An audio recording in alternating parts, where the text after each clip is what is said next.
শুরু হয়েছে আমাদের মেঘালয়ের ট্রিপ। তো আমাদের একটা টিম বেরিয়ে গেছে অলরেডি। আমরা রাত্রে এখানে স্টে করেছিলাম, তো সমস্তটা আমার রুমেই ছিল।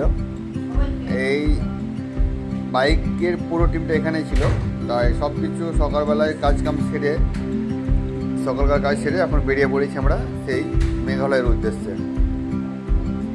হ্যাঁ, ভাবিনি আমরা আমার সাথে এমন হবে। কুশল হঠাৎ পিছন থেকে পা রাখতে না পেরে পিছলে পড়ে যায়। তার কারণে আমাদের একটা সমস্যার মধ্যে পড়তে হয় কিষানগঞ্জ পার করে। কুশলে কিছু হয়নি, তবে গাড়ির হ্যান্ডেলে কিছু একটা ক্ষতি হয়েছে মনে হয়।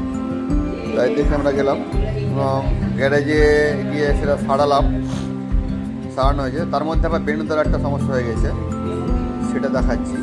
সেটা আবার লাগেজের পিছন দিকটা পুরোটাই মচকে গেছে, তার পিছনে সাপোর্টটা দরকার ছিল। কুশলের গাড়িটাতে কোনো রকম করে ঠিক করলাম। তা নিজে হোক আর সকাল মিস্ত্রি না থাকায় নিজে করতে হলো। এবার বেনুদার গাড়ি নিয়ে এসে ব্যস্ত। এবার সে মিস্ত্রি থাকার কারণ থাকা আজ আছেও, কিন্তু যেহেতু কাজ জানি মিস্ত্রি যেহেতু বললে তো লেট হবে, তার জন্য নিজে হাতেই বেনুদার গাড়ির কাজটা নিজে হাতে কেটে করে শুরু করলাম। বেনুদার অসুবিধার জন্য আমাদের সব টিমেরই অসুবিধা হচ্ছিল, তাই নিজে হাতে কাজটা সম্পূর্ণ করলাম।